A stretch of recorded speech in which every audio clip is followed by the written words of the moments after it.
Hey there, Rocket Squad! It's great to have you back! Did you know the word frank can mean more than just a name? Being frank means to be honest, perhaps even to a fault. Won't you join me in reading Being Frank? And if you don't want to miss out on any of my new stories, don't forget to subscribe. Alright, buckle up because the adventure starts now.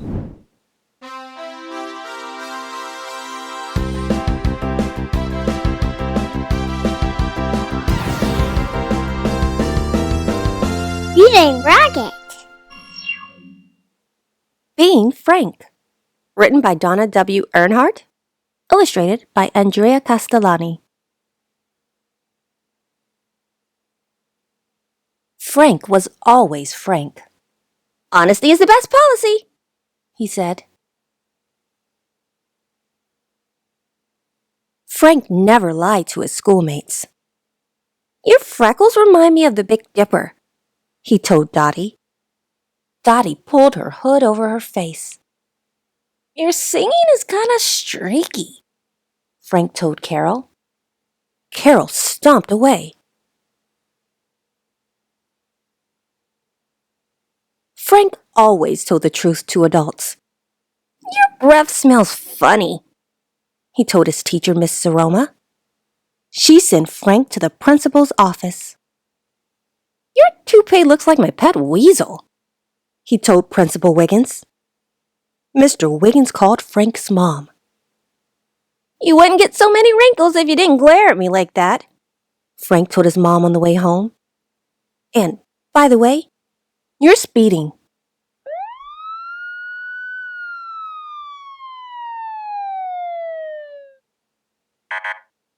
And Frank was always honest with police officers.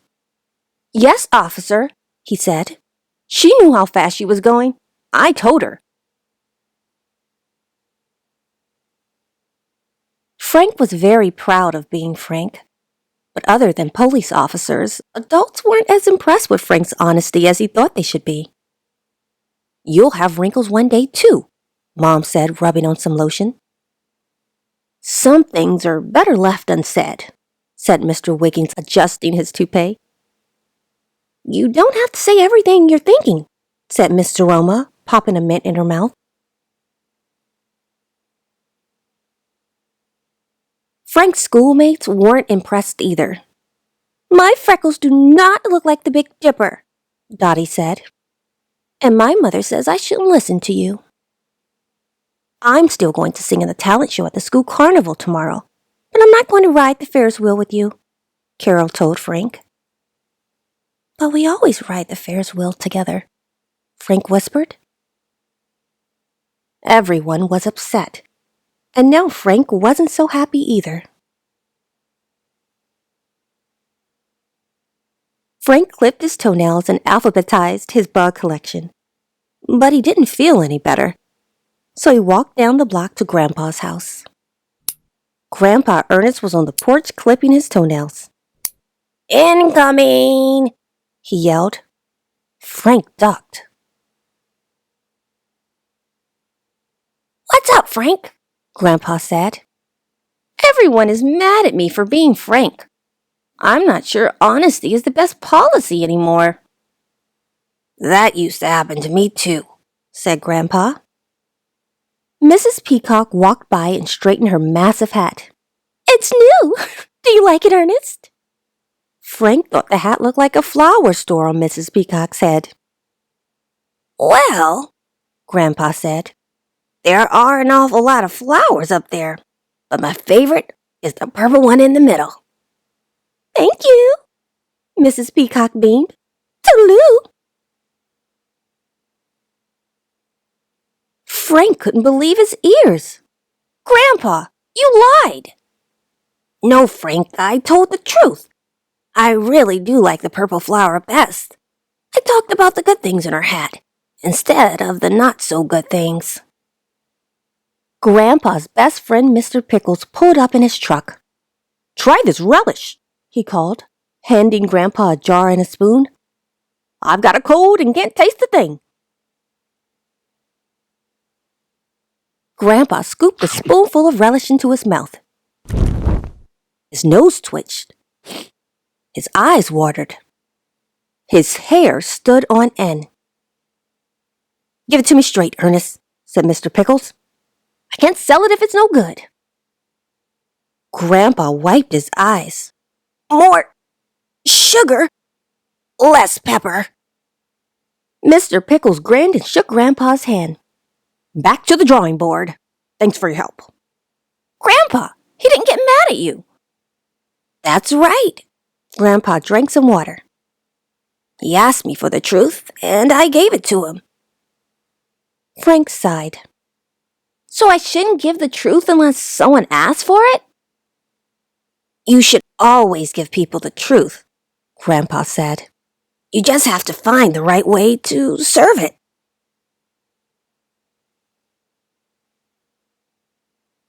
The next afternoon at the school carnival, when Miss Aroma laughed like a horse, Frank said, "You tell great jokes." When Mr. Wiggins did a weird dance, Frank said, "Impressive spin, sir." When Frank saw Dottie, he said, "I like dots better than squares." And when Carol sang, Frank said, "You sure can hit those high notes." Carol smiled at Frank. "Dottie and I are going to ride the Ferris wheel. Want to come?" On the way home, Frank gave his mom a poem he wrote for her. "Mom, your hair looks nice today. I only see a little gray." And when she smiled, Frank decided not to mention the wrinkles around the corners of her mouth. The next day, while Frank helped Grandpa in his garden, Mrs. Peacock stopped by again. "You were right," she said to Grandpa. "That other hat had too many flowers." Just then, Mr. Pickles arrived with a new jar of relish for Grandpa to try. "Excuse me a moment," Grandpa said to Mrs. Peacock. "So, what do you think of my hat?" Mrs. Peacock asked. But this time she wasn't asking Grandpa. She was asking Frank. Frank looked at Grandpa on the porch with Mr. Pickles. Grandpa was taking another spoonful of relish, and he wasn't drinking any water. Frank knew just what to say. "I've never seen a hat like that before. It must be one of a kind." "Thank you," Mrs. Peacock beamed. "Toodaloo." "So how is it being Frank today?" Grandpa asked. "Well, Grandpa, I still think honesty is the best policy," said Frank. "But now I know it's best served with more sugar. And less pepper."